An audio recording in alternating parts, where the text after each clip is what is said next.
Abra a Bíblia de vocês agora no livro de 2 Reis, capítulo 5, do verso 1 ao 19.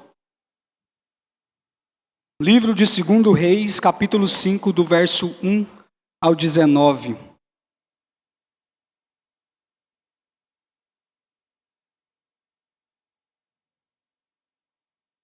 Se você tiver feito a leitura da semana, provavelmente você passou por esse texto. Então você já vai estar um pouco familiarizado com ele, não vai ser algo estranho. Mas provavelmente você também já ouviu essa história desse homem. Um homem chamado Naamã. Todos encontraram? Naamã, comandante do exército do rei da Síria, era grande homem diante do seu senhor e de muito conceito, porque por ele o Senhor dera vitória à Síria. Era ele herói da guerra, porém leproso. Saíram tropas da Síria e da terra de Israel, levaram cativo uma menina, que ficou ao serviço da mulher de Naamã. Disse ela à sua senhora: tomara o meu senhor estivesse diante do profeta que está em Samaria, ele o restauraria da sua lepra. Então foi Naamã e disse ao seu senhor, ao rei: assim e assim falou a jovem que é da terra de Israel. Respondeu o rei da Síria: vai, anda e enviarei uma carta ao rei de Israel. Ele partiu e levou consigo 10 talentos de prata, 6.000 siclos de ouro e 10 vestes festivais. Levou também ao rei de Israel a carta que dizia: logo em chegando a ti esta carta, saberás que eu te enviei Naamã, meu servo, para que o cures da sua lepra. Tendo o rei de Israel lido a carta, rasgou as suas vestes e disse: acaso sou Deus com poder de tirar a vida ou dá-la para que este envie a mim um homem para que eu curá-lo de sua lepra? Notai, pois, e vede que procura um pretexto para romper comigo. Ouvindo, porém, Eliseu, o homem de Deus, que o rei de Israel rasgara as suas vestes, mandou dizer ao rei: por que rasgaste as tuas vestes? Deixa-o vir a mim e saberá que há profeta em Israel.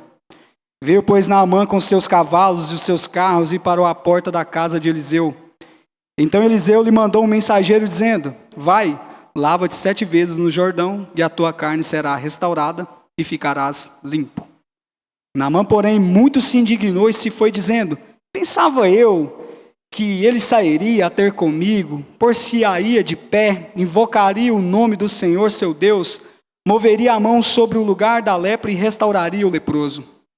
Não são porventura Abana e Farfar, rios de Damasco, melhores do que todas as águas de Israel? Não poderia eu lavar-me neles e ficar limpo? E voltou-se e se foi com indignação.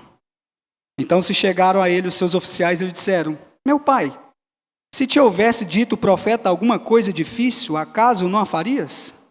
Quanto mais, já que apenas te disse: lava-te e ficarás limpo. Então desceu e mergulhou no Jordão 7 vezes, consoante a palavra do homem de Deus, e a sua carne se tornou como a carne de uma criança, e ficou limpa. Voltou ao homem de Deus, ele a toda a sua comitiva, veio, pôs-se diante dele e disse: eis que agora reconheço que em toda a terra não há Deus, senão em Israel. Agora, pois, te peço, aceites um presente do teu servo. Porém ele lhe disse: tão certo como vive o Senhor, em cuja presença estou, não o aceitarei. Instou com ele para que aceitasse, mas ele recusou. Disse Naamã: se não queres, peço-te que ao teu servo seja dado levar uma carga de terra de 2 mulos, porque nunca mais oferecerá este teu servo holocausto em sacrifício a outros deuses, senão ao Senhor. Nisto, perdoe o Senhor o teu servo, quando o meu senhor entra na casa de Rimom para lhe adorar, e ele se encosta na minha mão, eu também me tenha de encurvar na casa de Rimom. Quando assim me prostrar na casa de Rimom, nisto perdoe o Senhor ao teu servo. Eliseu lhe disse: vá em paz. Quando Naamã se tinha afastado certa distância. Meus irmãos, vamos orar mais uma vez? Pai, nós estamos diante de um milagre do Senhor, nesse texto tão maravilhoso, onde o Senhor mostra a sua infinita graça e misericórdia por alguém que não fazia parte da sua aliança, alguém que era distante. E assim como Naamã também, nós éramos distante da aliança do Senhor. Éramos gentios, não fazíamos parte da aliança que o Senhor fez com Abraão. Mas pela fé em Cristo, hoje nós fazemos parte dessa aliança. E nós somos salvos juntamente com a graça de Cristo. Assim como Naamã também foi, Pai. Que o Senhor possa falar aos nossos corações, que a Tua palavra venha estar entrando na nossa mente e que o Espírito Santo do Senhor possa nos dar o entendimento necessário para tudo aquilo que for falado aqui, Pai. Que o Senhor possa usar a minha pessoa, através do Teu Espírito Santo, a trazer a Tua palavra e a Tua vontade. Em nome do Teu Filho Jesus, amém. Meus irmãos, as crianças estão aqui, né? Qual que é o desenho de hoje? E aí, Caleb? É uma figura um tanto enigmática, não é? Vocês conseguiram descobrir quem que é essa figura desse homem aí? Doutor Estranho? Caramba, o que Doutor Estranho tem a ver com Naamã? Mas só tá ele ou Naamã tá junto? Tá junto, né? Meus irmãos, em 2016, o filme Doutor Estranho apresentou ao mundo um homem brilhante, arrogante e poderoso. Esse era o Doutor Estranho. Era um neurocirurgião de elite, era rico, celebrado e dono de uma confiança inabalável. Extremamente egoísta. Extremamente. Nada faltava em sua vida exceto a humildade. A única coisa que ele não tinha era humildade. A sua mente era extremamente afiada. As suas mãos eram perfeitas para cirurgias. Ninguém era como o Dr. Stephen Strange, o Doutor Estranho. Só que o ego dele era do tamanho do mundo também. Ele era o melhor, ele se achava maior do que qualquer pessoa. Era arrogante, egoísta, desprezava algumas pessoas. Para ele o sucesso era apenas uma questão de controle, ciência e mérito. Ele acreditava nisso. Só que no decorrer do filme, então, ele sofre um acidente. E aí ele perde os movimentos das mãos. Ele não consegue mais ser aquele cirurgião perfeito. Ele jamais conseguiria, na verdade, fazer cirurgias novamente. Ele perdeu todos o movimento. Então ele perdeu a sua identidade. Ele era o médico dos médicos, o melhor no que ele fazia. E ele ficou inutilizado. E o homem, então, que se achava incrível, se viu perdido, quebrado e impotente. Ele não era mais ninguém. Ele tentou, então, comprar a sua cura com o dinheiro que ele tinha, com os recursos que ele tinha. Procurou alguns amigos importantes da área da medicina para ver se poderia, através do conhecimento dele, ele transmitir para os amigos para poder fazer a cirurgia que ele queria. Porque ele falou que só ele poderia fazer isso também. Só que ele encontra alguém inesperado, alguém que não poderia mais andar. E esse homem então fala para ele que ele encontrou a resposta em um lugar distante do outro lado do mundo. Alguns gurus, alguma magia, alguma coisa assim. E ele pensou, eu vou lá. Eu preciso ser curado, eu quero ser eu de novo. Eu quero ser o melhor, da forma que eu era. E quando ele chega lá, a pessoa fala para ele, esqueça tudo que você acha que sabe. Esquece tudo. Meus irmãos, e o que tem a ver Naamã com o Doutor Estranho? Tudo. Naamã é uma espécie de Doutor Estranho bíblico. Naamã é esse cara. Um gigante perante homens. Grande, rico. Só que um ninguém diante de Deus. Não era nada. Ele tinha tudo. Ele tinha posição, ele tinha honra, tinha vitórias. Só que aparece o mas ele era leproso. Uma doença incurável, uma pureza mortal. Aquilo que mais importava, seu status, sua imagem, não podia curá-lo. Nada. A sua riqueza, a sua influência, os contatos que ele tinha, não poderia ajudá-lo. Somente o milagre poderia fazer isso. Só que quando ele desce do pedestal, ele escuta uma menina escrava. E é aí que a sua jornada de cura começa. Alguém insignificante na casa dele como escrava. Ele escuta ela falando de um Deus que poderia curá-lo. De um profeta que serve ao Deus vivo que poderia curá-lo. E Naamã então precisa esquecer tudo o que pensava saber, meus irmãos. Precisava reconhecer que o seu ouro, a sua força, os deuses e a sua glória eram nada diante do Deus verdadeiro. Então esse sermão é sobre essa graça inesperada. Uma graça que cura, purifica e quebra o orgulho. de todo arrogante, todo aquele que se acha que é melhor ou maior do que qualquer pessoa. Nós devemos nos lembrar do contexto que está acontecendo, meus irmãos, antes de tudo. Semana passada eu falei sobre Elias. Elias confrontou os profetas de Baal, derrotou, matou todos os profetas ali. Jezabel ficou irada com ele, começou a perseguir. E Deus fala que vai levar então Elias embora. E fala para ele preparar um sucessor. Então ele chama Eliseu, que é esse profeta que nós vimos aqui no texto. Eliseu, então, ele vai ser preparado para substituir Elias, um dos maiores profetas de Israel. E ele recebe a porção dobrada do Espírito. Ele vê a capa de Elias caindo, então agora ele fica no lugar de Elias. O profeta Elias, que confrontou reis falsos, deuses, foi levado ao céu num redemoinho, sinalizando então que o seu tempo ali acabou. Só que Deus, ele chama então Eliseu. Só que Israel, meus irmãos, entretanto, permanece em queda livre espiritual. Eles continuam nas suas adorações aos falsos deuses, aos deuses pagãos. Continuam adorando Baal, continuam adorando Astarote, Azerá, todos esses deuses cananeus e os deuses ali em volta. O povo está totalmente entregue à idolatria. Nós vemos que os reis são fracos espiritualmente, eles não levam Deus em consideração, eles são moralmente corrompidos, cegos quanto à presença e o poder de Deus. Nem mesmo o rei aqui parece que sabia que existia um profeta verdadeiro, chamado Eliseu. Parece estranho isso. E é justamente nesse cenário de decadência que algo surpreendente acontece. Deus começa a agir, só que Deus não começa a agir no meio de Israel. Ele começa a agir na casa de um inimigo de Israel. O povo que estava começando a dominar naquela época, Síria. E essa história antecipa então a mensagem de Jesus que entraria séculos depois. Mateus capítulo 8, verso 11 vai dizer: muitos virão do Oriente e do Ocidente e se assentarão na mesa com Abraão, Isaque e Jacó no reino dos céus. Meus irmãos, e Naamã é um desses. Naamã, ele foi salvo. Um estrangeiro alcançado pela graça. E é isso que eu quero mostrar para vocês essa noite. Então, o primeiro ponto que nós podemos ver é a graça de Deus se manifesta onde menos esperamos. Se você ler do versículo 1 ao 8, Naamã ele é apresentado com uma ficha impressionante. Impressionante a ficha de Naamã.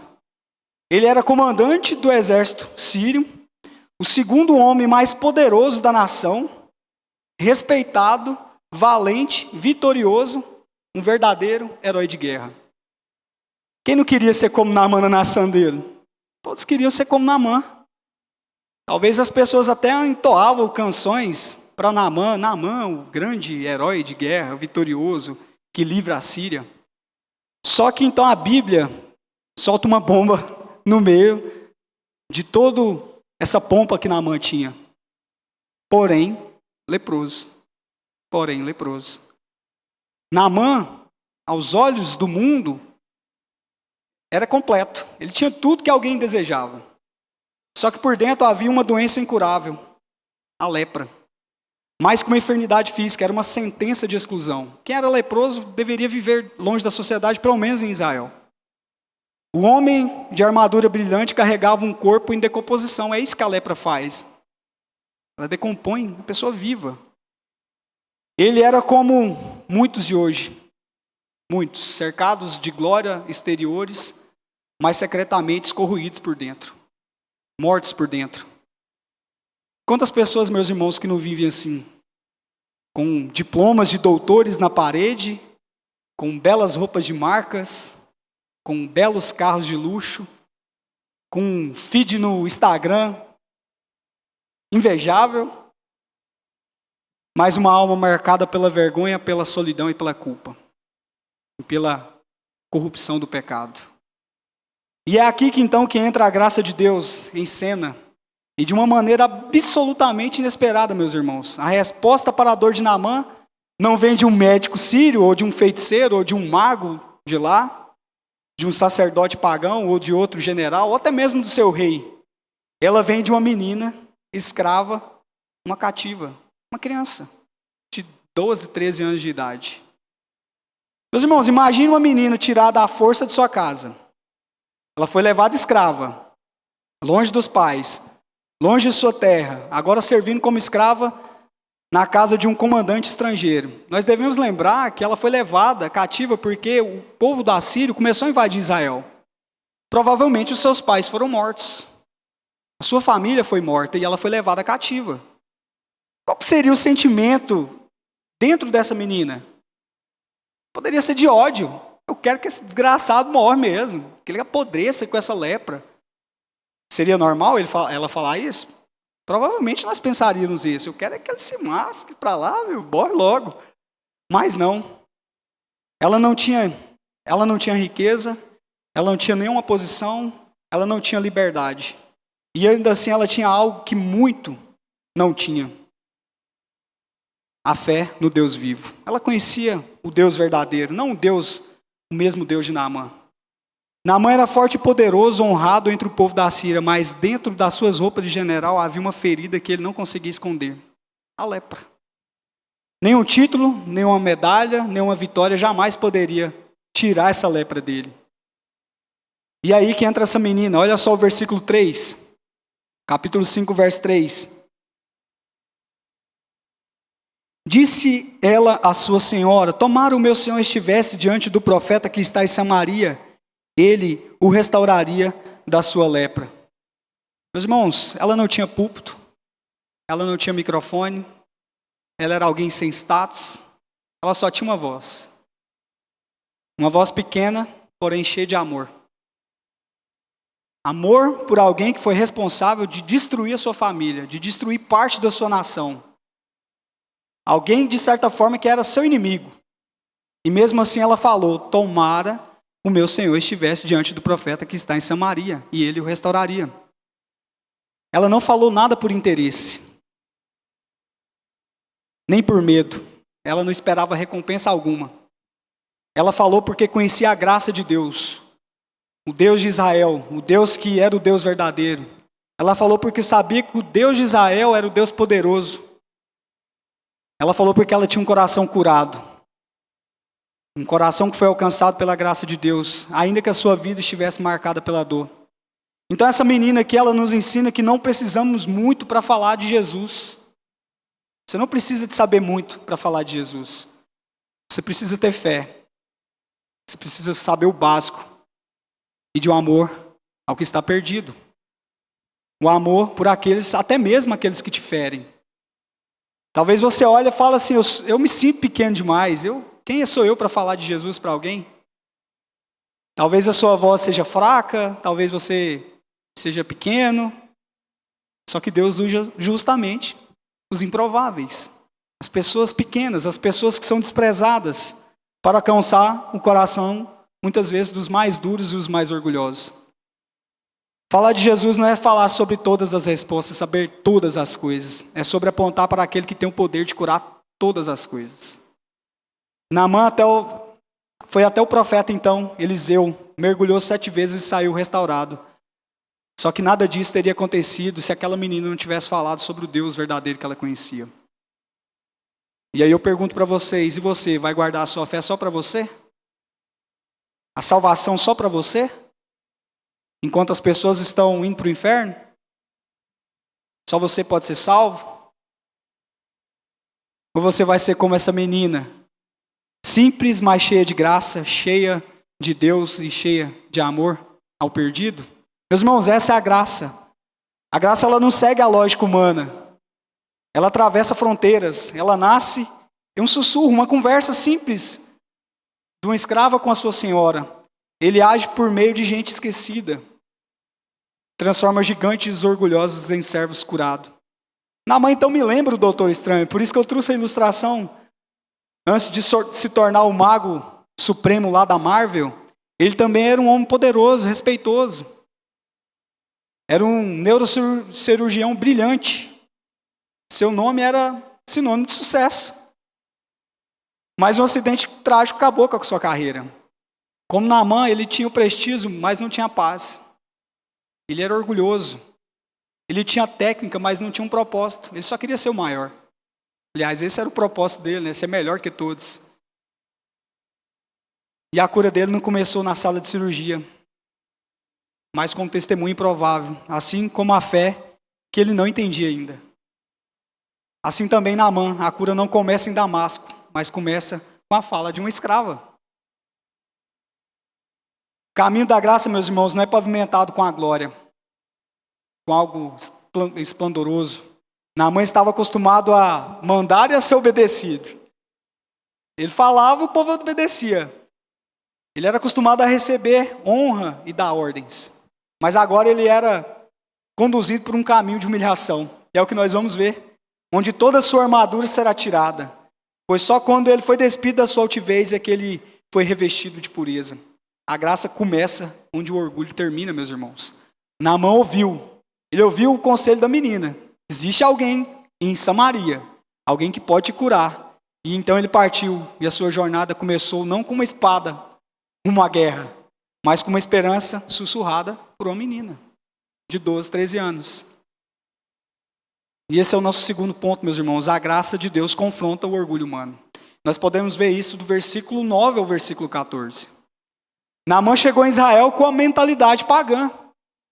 Eu sou o cara, eu sou o melhor. Ele chegou com toda a pompa de um comandante de guerra.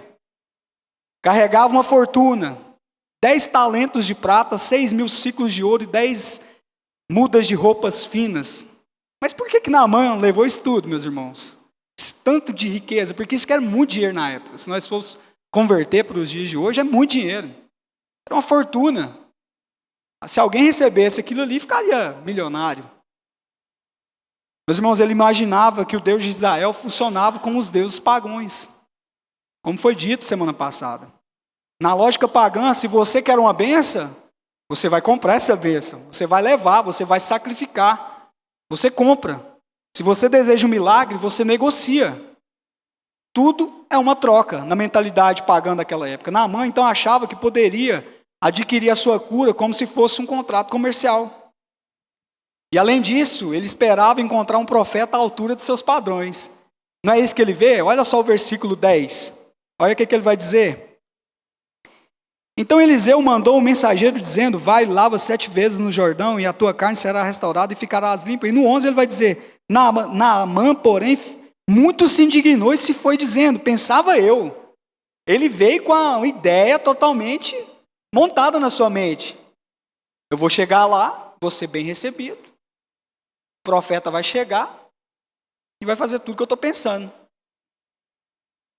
E quando o rei de Israel, ele ouve o pedido, ele rasga suas vestes em desespero. Porque nem mesmo o rei parece que conhecia o poder do Deus verdadeiro. Parece que ele não conhecia quem era Eliseu, sucessor de Elias. E Eliseu então começa a desmontar peça por peça o orgulho de Naamã, meus irmãos. Naamã chega com autoridade, riqueza, soldados, carro, ouro. E Eliseu vai até o portão. Ele nem sai. Manda um servo, um mensageiro, e fala, vai lá, lava 7 vezes no Jordão e você ficará limpo. Naamã, ele esperava um espetáculo. Ele, não, como assim? Eu vou lá, só vou mergulhar e pronto, é isso? Naamã se sentiu ofendido porque ele era um comandante, acostumado em batalhas, coisas grandes. Agora mergulhar num Jordão, até o Caleb consegue fazer isso. Qualquer pessoa consegue mergulhar 7 vezes, quem consegue? Eu, comandante do exército assírio, o melhor povo da época, era como se fosse os Estados Unidos, né, a nação suprema da humanidade. Essa era a mentalidade de Naamã. Ele queria um ritual, um gesto, uma oração poderosa de Eliseu. Ele queria a pirotecnia espiritual. Era a expectativa dele, mas Deus não trabalha com mágica, ou não trabalha com a nossa lógica, meus irmãos. Deus trabalha com quebrantamento. Deus não age como nós esperamos. Meus irmãos, e quantas vezes nós somos exatamente como Naamã? Somos exatamente como Naamã. Nós esperamos que Deus haja na nossa vida com sinais extraordinários. Nós pensamos assim, peraí, eu quero ouvir sua voz. Não estou ouvindo nada, está um silêncio total. Não, faz alguma coisa e manda um anjo, sei lá, um sonho, uma visão, algum profeta falar comigo. Nós esperamos isso. Nós somos exatamente como Naamã. Mas a graça de Deus, meus irmãos, muitas vezes nos escandaliza com a sua simplicidade. Simples. Deus manda você perdoar. Deus manda você se humilhar diante dele. Deus manda você ir lavar-se ao Jordão da obediência comum. É isso que Deus requer de nós. Ele não está pedindo nada demais. Ele pede uma oração fiel, a leitura diária da palavra dele. Um arrependimento sincero que nós devemos ter. Só que isso fere o nosso orgulho, porque nós queremos algo mais, nós queremos ouvir a voz de Deus, porque queremos realizar algo grande. Nós achamos que somos chamados para fazer algo fenomenal, algo que as pessoas vão ver e falar, caramba, o Cláudio é demais. Nossa, ele é um profeta usado por Deus. Não, Deus não quer isso não. Deus quer alguém que seja humilde, alguém que reconheça, que necessite do Deus verdadeiro. Marcos capítulo 2, do verso 1 ao 12, vocês lembram dos amigos que levaram um paralítico diante de Jesus? Eles descem um homem pelo telhado. Os irmãos, o que você acha que eles imaginaram? Pô, Jesus vai dar uma ordem ali, ele vai ser curado, na hora. Só que o que Jesus diz para ele? Filho, os teus pecados estão perdoados. Jesus, está de brincadeira, né? Cara aqui paralítico, ele não anda, está aqui acamado. Você vem falar aí, teus pecados estão perdoados, nós queremos que ele anda. Você está falando para mim que eu sou perdoado, mas eu vou continuar doente, é isso? O Senhor pagou o preço na cruz ali, mas eu vou continuar pobre, sem riquezas nesse mundo, é isso? É. Exatamente isso. E nós pensamos que não. Que Jesus morreu para mim ser bem sucedido, para mim ser rico, ser reconhecido, ser alguém de renome. Isso só mostra o nosso orgulho, meus irmãos. Talvez você tenha pensado, como assim, Jesus? A gente queria que o Senhor curasse ele. Meus irmãos, como Naamã, foi o mesmo. A lepra era séria, mas o orgulho era letal. O orgulho era o pior problema dele. Se nós pararmos para analisar, o pior pecado que existe, onde começou toda a desgraça da humanidade? No orgulho de Satanás. Satanás queria ser igual a Deus. Ou seja, o pior pecado, se é que nós podemos classificar em seções de pecados, é o orgulho. Quando alguém te humilha, você, ninguém pode fazer isso comigo, está me humilhando. O orgulho seu é ferido. Nós achamos que nós somos superiores, nós somos melhores. E a graça de Deus, então, não só cura o corpo, ele salva a alma. Naamã precisou descer, literalmente e espiritualmente. Ele desceu do cavalo do seu status, desceu das expectativas religiosas que ele criou. Ele desceu ao Jordão, símbolo da humildade, da obediência, da ordem do profeta. E só ao mergulhar 7 vezes, como Deus mandou, ele foi purificado. Não é isso que nós vemos no versículo 14? Então desceu e mergulhou no Jordão 7 vezes, consoante a palavra do homem de Deus.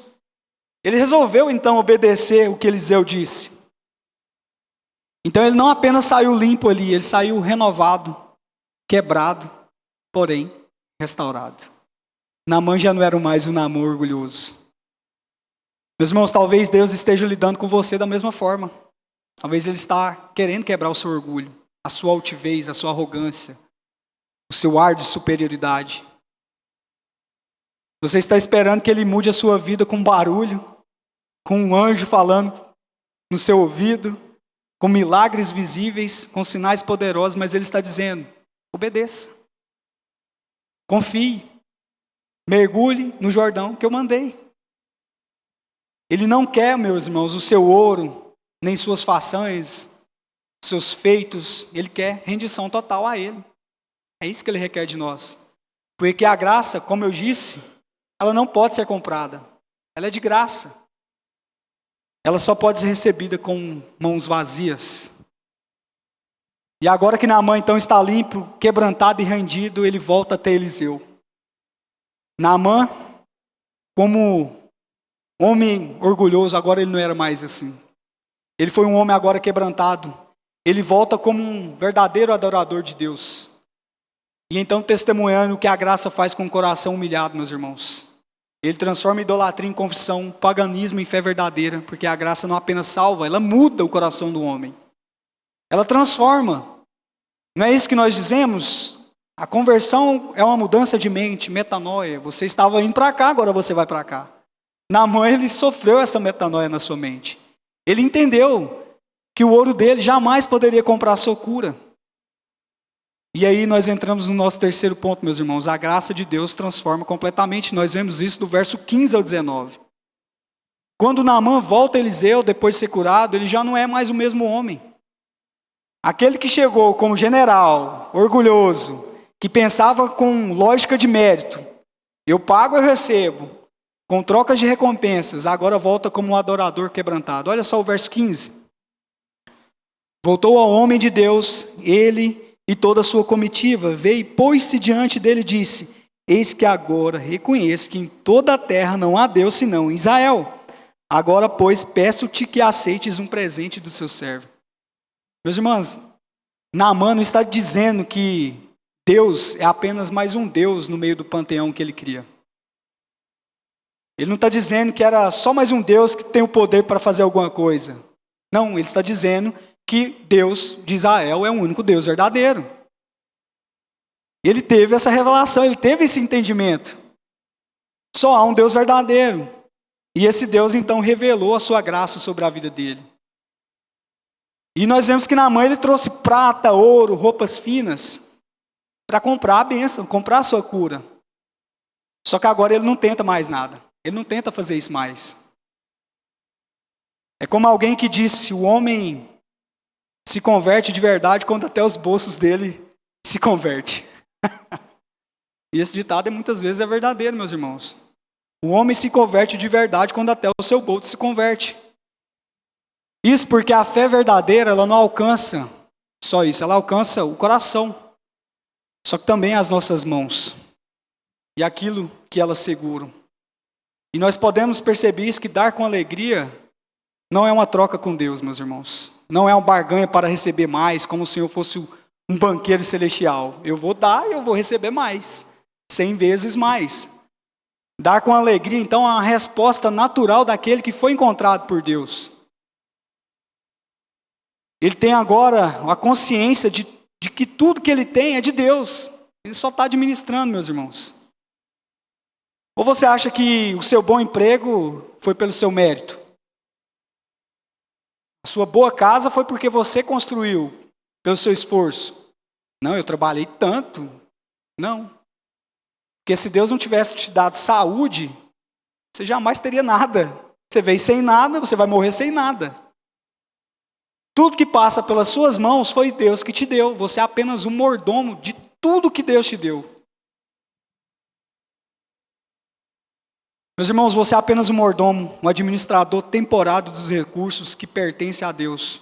Então, o que Ele espera de mim e de você? Que nós sejamos generosos. Nós ajudamos quem necessita. Nós ajudamos na obra dEle. Não estou dizendo para você dar tudo igual certas igrejas fazem. Dá tudo aqui, você tem que dar. Não, não é isso. Mas você entender que os seus recursos não é seu. Que se você hoje perder a sua saúde, talvez os seus recursos vão embora. O doutor Estranho não foi assim? Ele começou a perder tudo que ele tinha. Porque ele achou que o dinheiro dele iria comprar tudo. E muitas vezes nós achamos que esse ouro é nosso. E não é. Naamã, ele entendeu isso. Naamã, então, agora, ele quer levar a terra de Israel. Ele chega trazendo ouro, agora quer levar a terra. Meus irmãos, mas isso aqui não é a superstição de Naamã. Ele está fazendo isso por reverência. Ele quer levar um pedaço do lugar onde o Deus verdadeiro se revelou para ele. E ele queria adorar esse Deus de uma maneira totalmente oposta daquele povo onde ele vivia. E olha só o versículo 17, ele faz uma oração sincera. Ele faz uma oração sincera.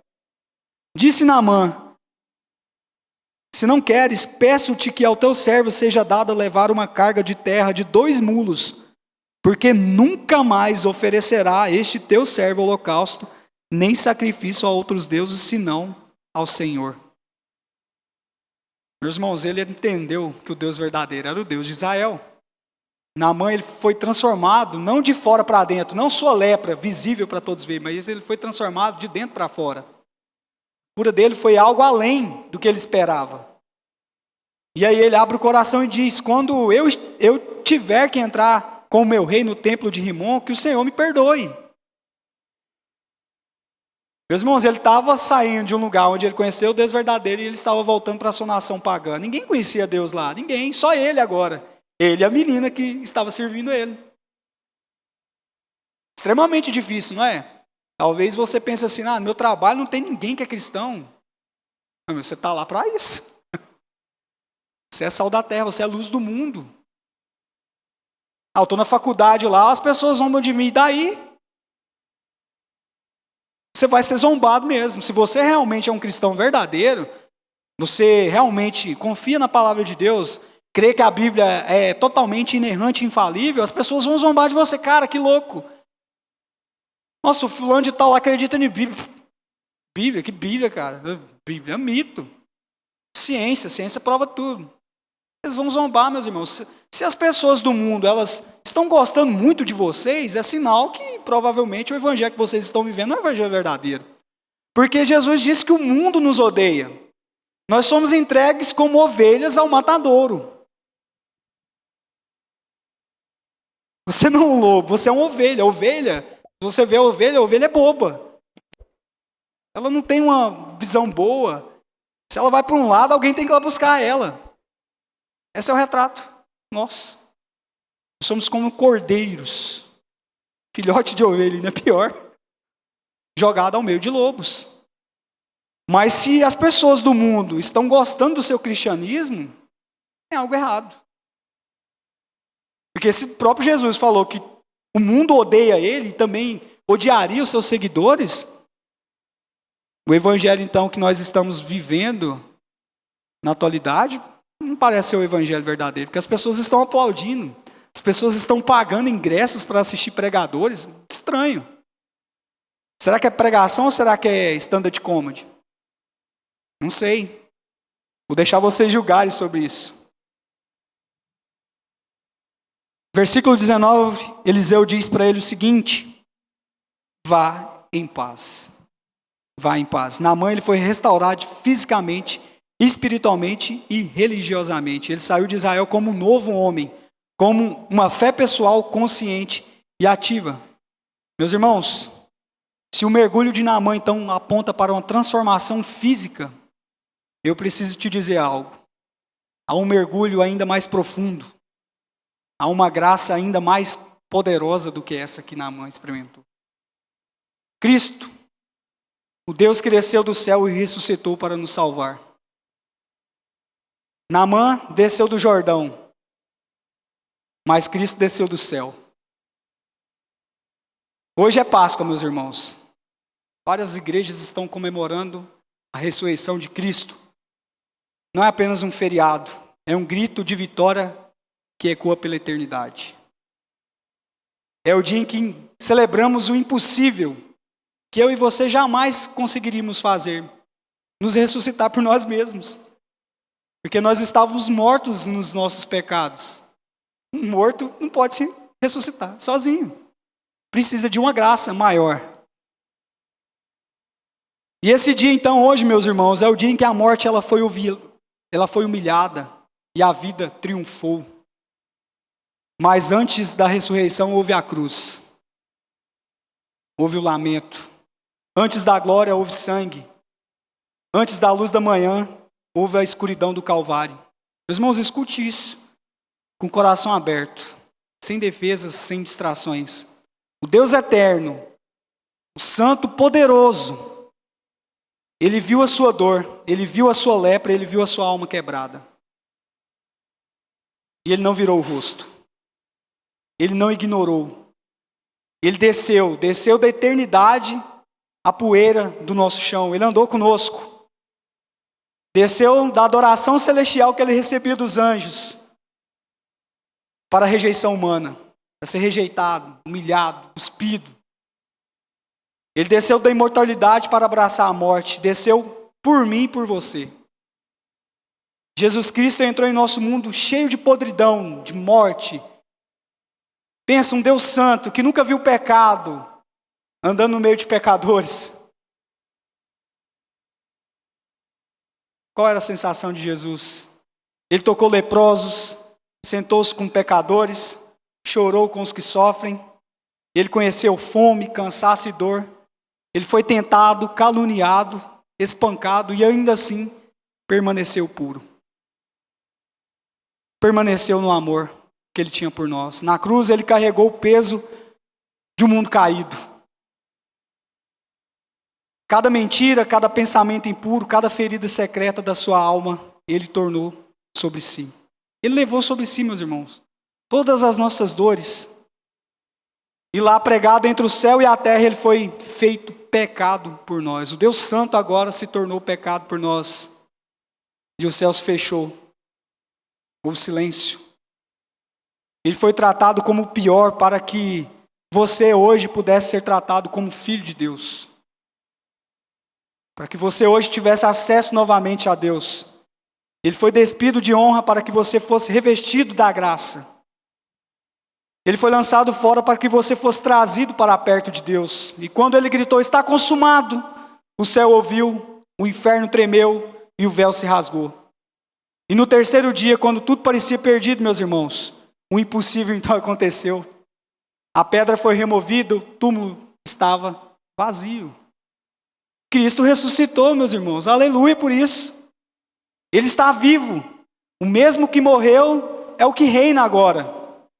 O mesmo que sangrou é agora aquele que segura as chaves da morte e do inferno. Não há mais condenação para mim e para você mais. E é por causa dele que você pode viver, meus irmãos. Nós cantamos, porque ele vive e posso crer no amanhã. Você pode viver com esperança. Você pode viver perdoado. Você pode viver curado. Você pode viver livre da lepra do pecado. Nós podemos viver com propósito, com alegria, com a eternidade no coração, porque nós sabemos que nós já somos salvos pela graça de Deus. Naamã, ele mergulhou no Jordão e saiu limpo, mas hoje, por causa da cruz e da ressurreição, você pode mergulhar pela fé em Cristo e sair uma nova criatura. A Páscoa é mais do que coelhos e tradições, meus irmãos. Mais do que festas e chocolates. É sobre o Cordeiro que foi morto, mas que vive para sempre. E ele te chama hoje, não para que você apenas ouça sobre ele, sobre quem ele é, porque ele vive. Cantar, que lindo, eu canto sobre Jesus, mas vive como se eu não existisse. Ressuscitou, tá, e daí? Sigo minha vida aqui, Jesus ali, pronto. Não foi para isso que ele te chama hoje, meus irmãos. Foi para que você o conheça, para que você desça da sua arrogância, do pecado, da indiferença. Cristo está vivo. Isso muda tudo. Meus irmãos, partindo para a nossa conclusão. Naamã, o general assírio, iniciou sua jornada como um homem poderoso, porém leproso. Respeitado por fora, mas apodrecendo por dentro. Ele era como o Doutor Estranho, como eu disse. Um herói aos olhos do mundo, mas impotente diante de sua condição mais profunda. Sua cura não veio por mérito, por influência ou riqueza, mas pela graça inesperada de Deus. Revelada por meio de uma menina sem nome. Nem o nome dela é citado. Por um profeta rejeitado pelo seu povo e rejeitado pelo rei. E num rio totalmente desprezado. Sua transformação não foi apenas física, mas foi espiritual. Naamã desceu ao Jordão cheio de orgulho e subiu de lá como um coração de um adorador. Meus irmãos, esse é o caminho da graça. Ela nos encontra onde nós estamos, mas não nos deixa como estamos. Você pode vir a Cristo da forma que você está. Só que você não vai continuar da mesma forma que você está. Todos nós aqui somos pecadores. Eu e você. Lutero dizia que o velho homem, todo dia ele volta de novo. Ele pensou que o miserável, ele afogou ele nas águas do batismo, mas ele descobriu que o infeliz sabia nadar. O velho homem, todo dia ele vai se levantar. Todo dia. Cabe a você afogá-lo novamente, porque agora você tem o Espírito Santo habitando dentro de você. Hoje, meus irmãos, muitos de nós também carregam lepras ocultas. Orgulho mascarado. Nós achamos que nós somos competentes demais, nós somos os melhores. Nós temos feridas camufladas. Muitas vezes pessoas próximas de nós já fizeram. Nós escondemos essas feridas por debaixo da capa. Nós temos um coração vazio tentando preencher com ídolos modernos. Vários ídolos, nosso coração é uma fábrica de ídolos. Mas a graça de Deus continua descendo até os vales mais profundos. Não para chamar os justos, mas para chamar os injustos. Para aqueles que reconhecem que são pecadores. Para aqueles que reconhecem que necessitam da graça de Deus. Trazendo algumas aplicações finais para nós, meus irmãos. Primeiro, reconheça a sua lepra. Naamã, ele teve que encarar a sua condição antes de experimentar a cura. Assim também é conosco. A graça só opera onde há confissão sincera. Meus irmãos, que pecado você tem coberto? Que feridas você tem negado? Nós lemos, se confessarmos os nossos pecados, Ele é fiel e justo para nos perdoar. Segundo, desça do seu cavalo. Deus não age segundo as nossas expectativas, meus irmãos, mas segundo a sua sabedoria. Às vezes a obediência parece simples demais para nós. Só que o Jordão da obediência é o início da restauração de tudo. Terceiro, Cristo é o nosso Jordão. Naamã, ele foi lavado em águas temporárias. Nós somos purificados pelo sangue eterno de Cristo. Muito superior a uma água simples, cheia de barro. Em quarto lugar, meus irmãos, testemunhe da graça que você já recebeu. Como aquela menina simples, sem nome, sem status, sem reconhecimento algum, ela testemunhou para um homem importante, alguém que era seu dono. E aquele homem, através do seu testemunho, foi curado. Meus irmãos, Naamã saiu do Jordão com pele de uma criança. De 2 anos, aquela pele bonitinha, não tem ruga, não tem nada. E em Cristo nós podemos sair com um novo coração. Nós podemos ter então um coração de pedra retirado e um coração de carne agora colocado no lugar. E se você já foi purificado, meus irmãos, então viva como alguém que foi transformado. Viva como alguém que já foi regenerado e nasceu de novo, com humildade, gratidão e com a missão de levar o evangelho a toda criatura. E se você ainda resiste, ouça o convite de Deus essa noite. Desça, mergulhe, confie e eu te purificarei. A graça salva ainda está sendo fluída por meio da graça de Cristo. E ela começa quando o eu se rende e termina como um novo nascimento. Vamos colocar de pé, vamos orar, meus irmãos? Pai, obrigado pela tua palavra, pela tua graça maravilhosa. Assim como Naamã, Pai, muitas vezes nós somos orgulhosos, nós achamos que merecemos algo do Senhor, nós muitas vezes queremos barganhar milagres ou curas ou prosperidades, seja lá o que for com o Senhor, sendo que o Senhor é dono de tudo. Não há como barganhar com alguém que tem tudo. Alguém que pelo seu muito amor entregou seu próprio filho por nós quando ainda éramos pecadores. Pai, como Naamã, nós queremos quebrar o nosso orgulho. Nós queremos descer ao Jordão, reconhecer que precisamos ser limpos de todo o nosso pecado, de toda a nossa impureza. Que o teu sangue que foi derramado na cruz possa nos purificar de toda imundícia, Pai.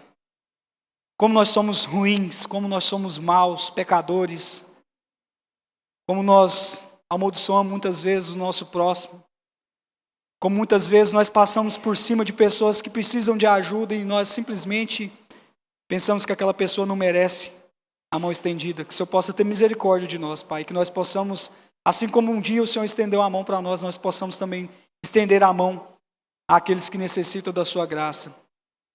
E que nós possamos proclamar, Pai, o teu evangelho verdadeiro, aquele evangelho puro e simples, às pessoas que necessitam, Pai, que estão a caminho largos para o inferno. Que o Senhor possa ter misericórdia de nós. E usa-nos como igreja para a honra e glória do teu nome. Em nome do teu Filho Jesus. Amém. Pode se assentar, meus irmãos. Nós já estamos finalizando o nosso culto.